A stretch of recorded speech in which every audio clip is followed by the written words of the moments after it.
Welcome back. If you have any kind of issues with playback in this video, check out the link in the description to my mirror channel on BitChute.com, redpill_Mackenzie. Now, viewers are known to experience high levels of truth on this channel, and today's video is going to be no exception. So let's just get to it. Make sure the list of resignations remains updated. It's important. When does Big Pharma make their money? Is it through curing or containing diseases such as cancer, AIDS, and etc.? Mine will be blown by the chain of command. Is curing patients a sustainable business model? Goldman Sachs analyst asks.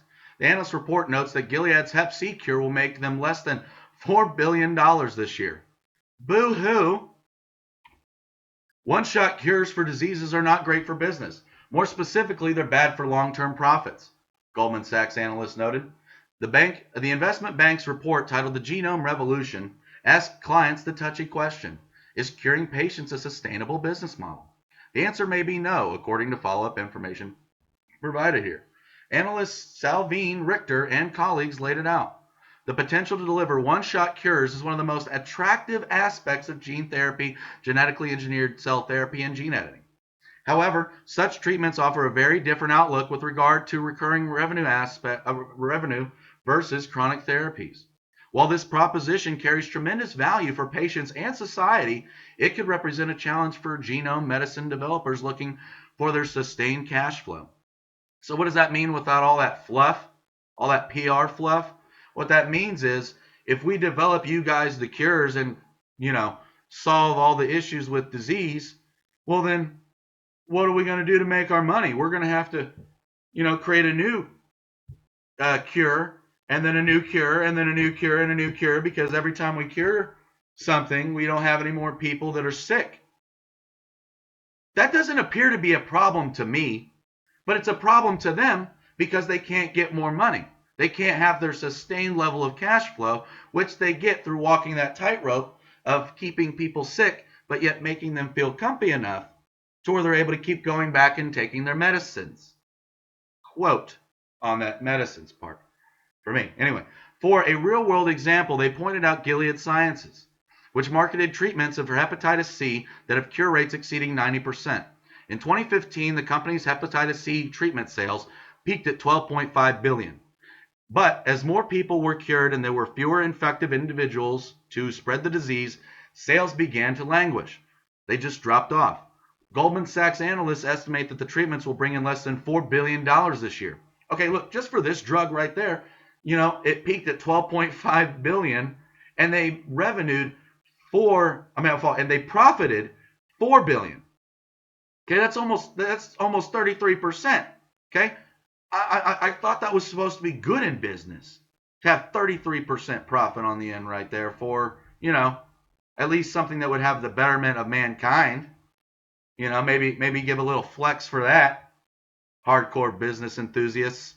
Gilead's rapid rise and fall of the hepatitis C franchise highlights one of the dynamics of an effective drug that permanently cures the disease, resulting in a gradual exhaustion of the prevalent pool of patients.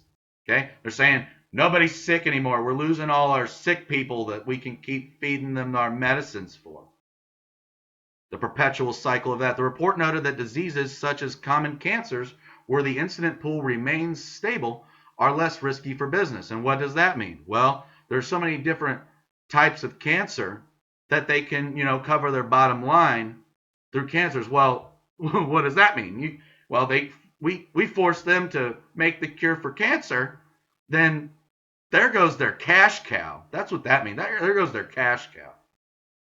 To get around the sustainability issue overall, the report suggests that biotech companies focus on diseases or conditions that seem to be becoming more common and are already high incidence. It also suggests that companies be innovative and constantly expanding their portfolio of treatments.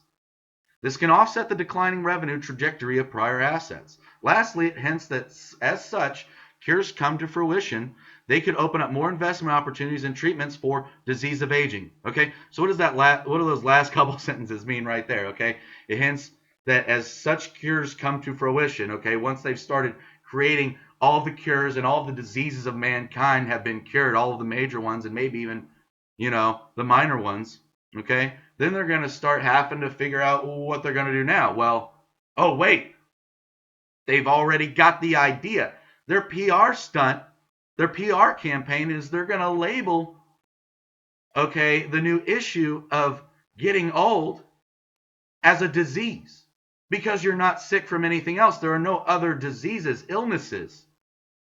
So you live longer. So what's the new issue that they're going to bring up for you, that they're going to sell to you? Well, your problem is you're dying now. You have the disease of aging, sir, ma'am. We need to give you this medication because your disease of aging is way too prevalent. Ours reached out to Goldman Sachs, which confirmed the content of the report but declined to comment.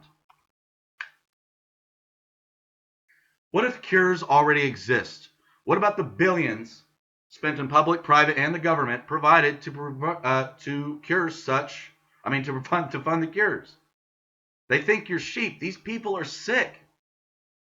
Okay. Now that Q post was the day before this Release the Cures campaign. So that Q post actually prompted this Release the Cures campaign from the anonymous community. Well, then what happened after that as a result? The Wall Street Journal, a couple days later, posts this article. Experimental drug promises to kill the flu virus in one day. Even if the drug lives up to its claim, it likely won't be available in the U.S. until next year at its earliest.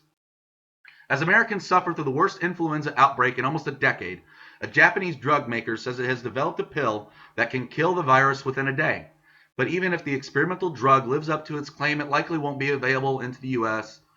until next year at the earliest. Now, I'm being very speculative here, but just tying in the same theme, probably the reason for why it's being, held back from being released to the public and given us the cure for that, other than I'll give it the benefit of the doubt that it's probably new, is that it's getting in the way of their cash flow.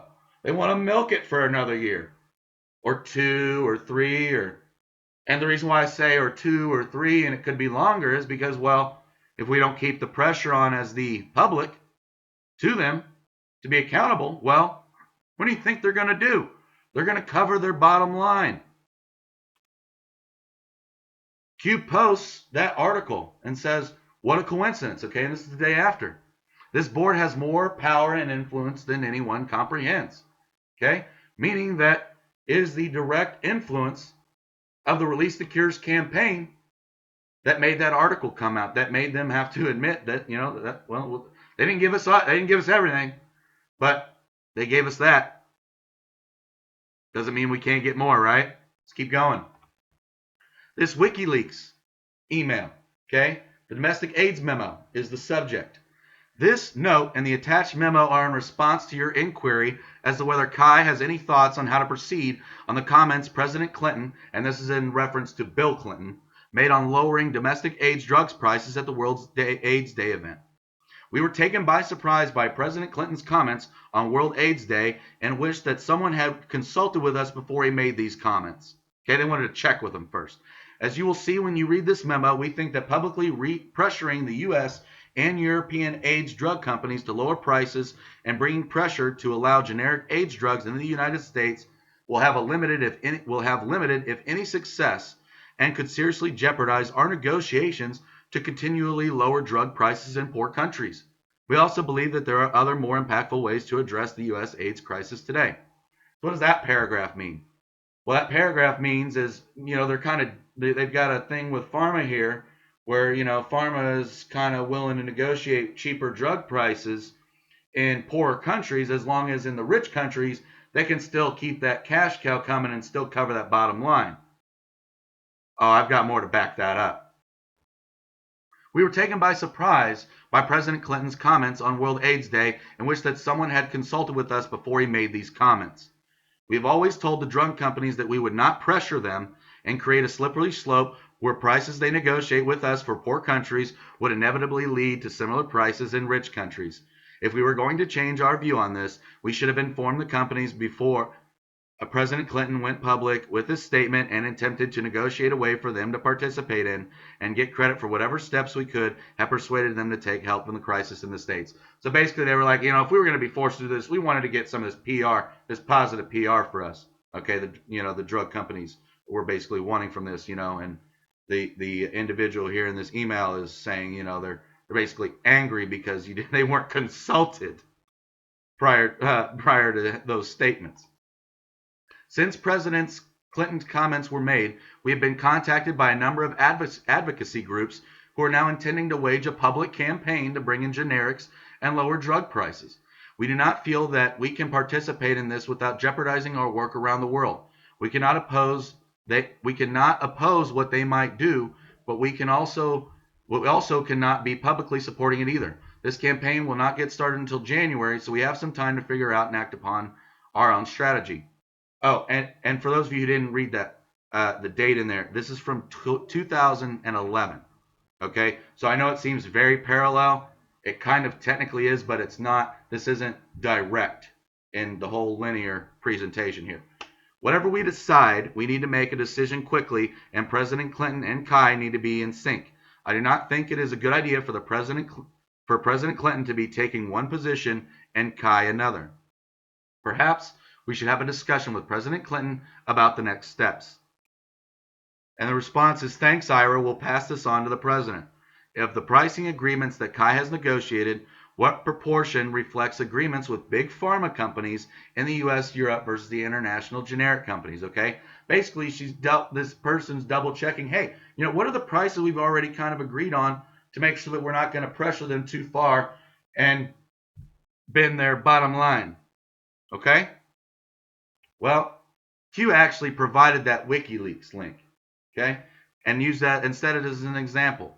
HIV and AIDS, Kai. Clinton Foundation conflicts of interest. Kai discounted pharmaceuticals to distribute them abroad, okay? They discounted it to the poor countries, but kept it expensive in the rich countries. They have an alliance with pharma. Hillary Rodham Clinton and Bill Clinton do. Their specific role is to protect domestic high prices, okay? Again, the rich countries are the payday, okay? The domestic rich countries, they are the payday for pharma. Don't forget that. Bottom line, companies think about their bottom line. Here's the homepage for the Clinton Health Access Initiative, also known as Kai. It was founded in 2002 with a transformational goal to help save the lives of millions living with HIV and AIDS in developing the world. That's just on their homepage. I just wanted to read that for you. This is not about religions or party affiliation, and this is not in direct response to that, but this post really applies to a lot of things that are spoken about on this channel, especially the controversial ones. Evil is everywhere. There are no drawn lines, no boundaries. Good versus evil. How many top medical researchers were found in the past 5 years? Why is this topic relevant now? Why does the U.S. taxpayer subsidize meds for the rest of the world? Okay, now I want to be clear that this connection here is not a direct connection, and I'm not in saying that I don't think that Clinton and them are related to this article I'm about to read. What I am saying is that if there is going to be a motive for somebody to murder the person in this article that I'm about to read, that the motive would be for the drug company and the cure aspect. Okay, the cure cuts their bottom line. If someone's researching a cure and they die, the potential motive could be is that, well, they were getting in the way of the bottom line. Okay, that's where that motive, that's where you would have that kind of passion to want to take somebody out. And the person, that you wanted to take out, more than likely, if they were looking for a cure, cared about humanity enough to where that they probably couldn't be corrupted or bought out. So have some of that, keep some of that in the back of your mind as I go through this article. I'm not saying that this is either a murder or not. Okay, what I'm going to do is I'm going to read key points in it, and I'm just going to ask a few questions that came across my mind when I read the article. So, no signs of foul play in the death of the missing CDC scientists found in Atlanta River, police say. There was no signs of the foul play in the death of U.S. Centers for Disease Control and Prevention epidemiologist who likely drowned, officials said Thursday. The preliminary cause of death is drowning, the medical examiner reported. The manner of death has not been determined, she said. Cunningham's family released a statement Thursday night saying, "We sincerely thank all of you for the support and kindness you have shown our family during this difficult time. We are processing this incomprehensible loss, and requests time and space to grieve. Okay, they can't comprehend it. Okay, I'm not going to speculate as to why directly. Cunningham's disappearance prompted a high-profile police search and a $10,000 reward for clues.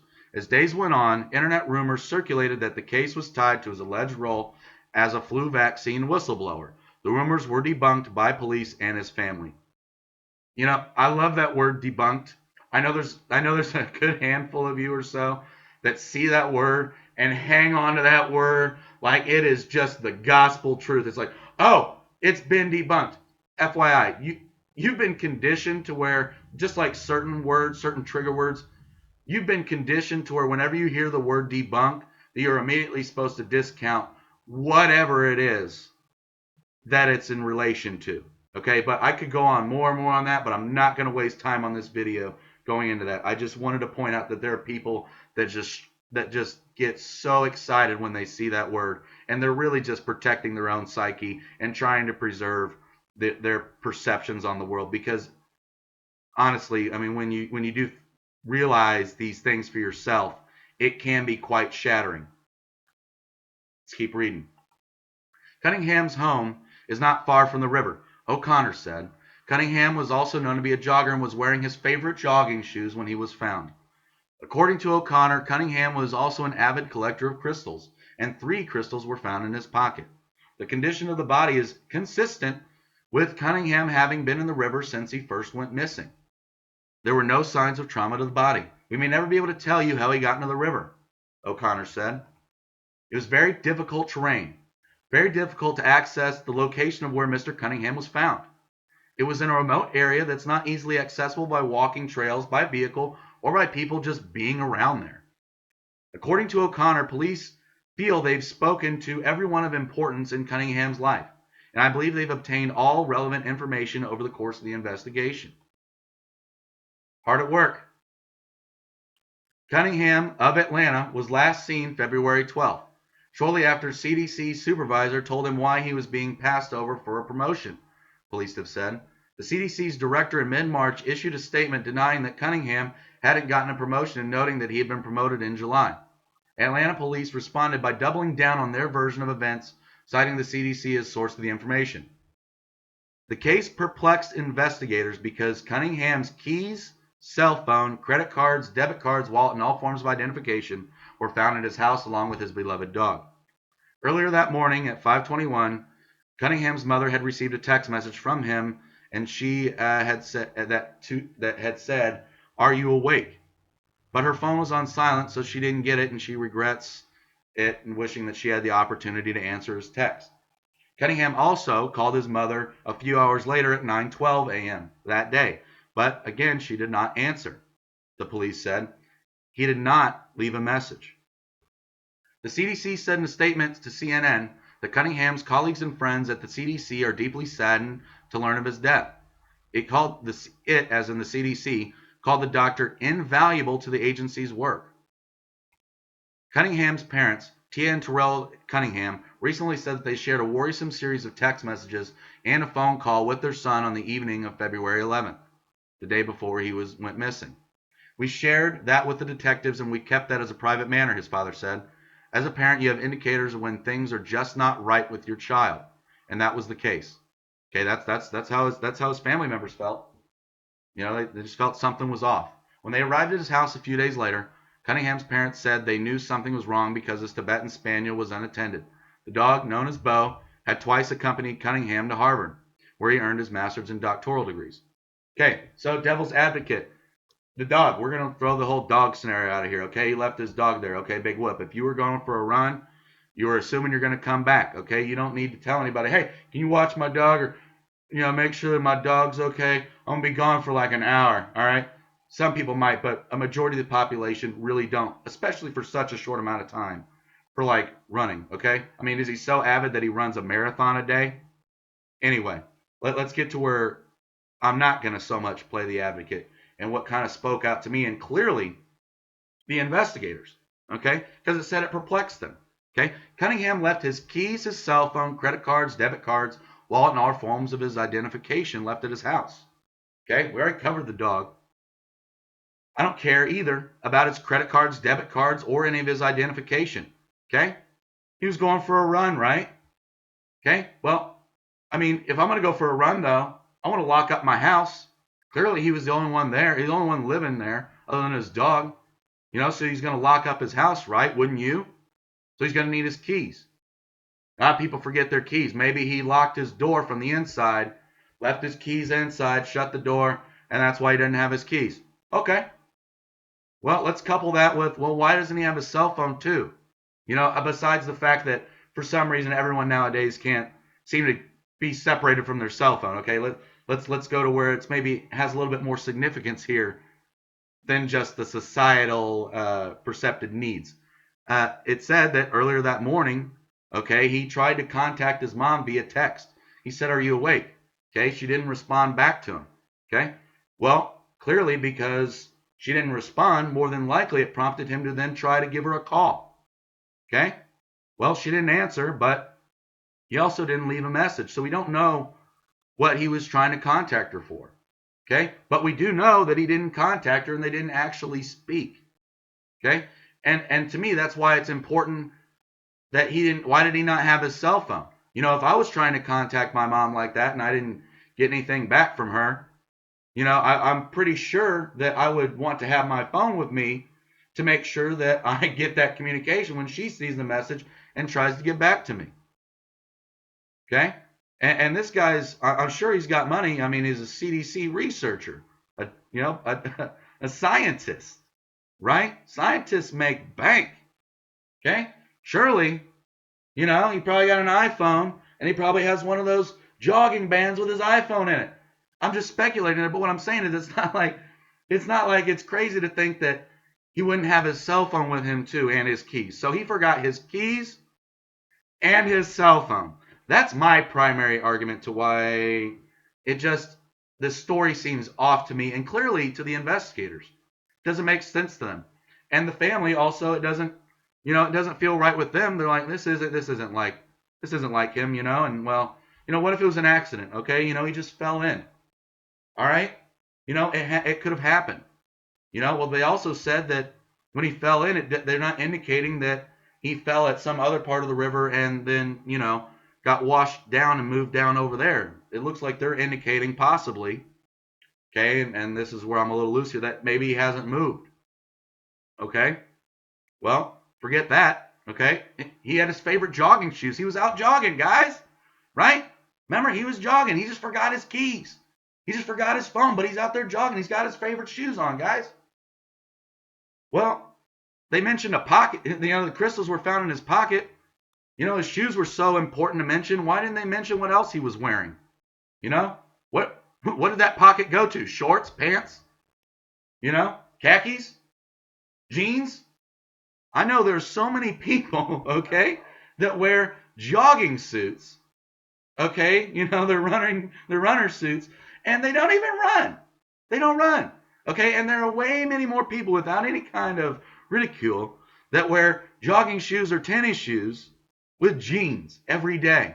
Okay, so for them to use that as just the sole indicator, mention only a pocket, nothing else about he's wearing, coupled with everything else, these minor details are starting to make me understand also why all the investigators were kind of perplexed. But if they're so confused, the investigators, why are they so quick to make this an open and shut case? Why do they think there are no signs of foul play?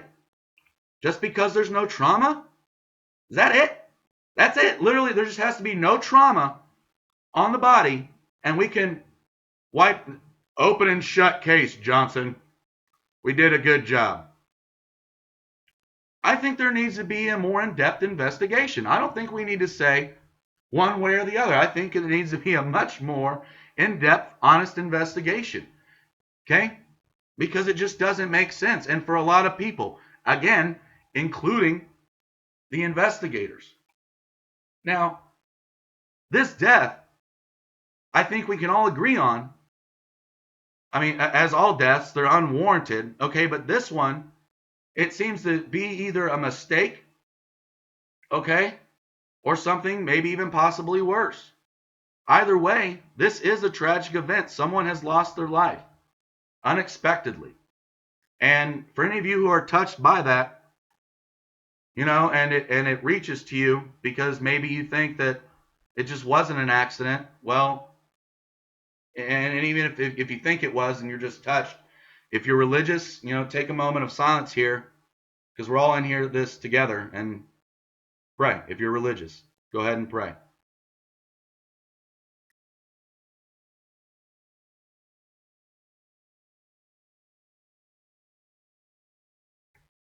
Again, we're all in this together. It's not just me. It's not just you. It's not just my family. It's not just your family. Okay? It's our communities. It's the world. Ultimately, it's the whole world through our common goal of working together and ultimately wanting a better future for everybody on all kinds of fronts. We the people, we the people, we the people, we the people. Where we go one, we go all. No one person is above another. We the people are making the world a better place, and we're doing it together. We the people are taking back our country and the world from the evil losers who would do us harm, and they do it all for a buck. Okay, they don't care about people like what we all care about people. No more of this. It is time to stand up, patriots. It is time to stand up for what you know is right. Stand up and defend it.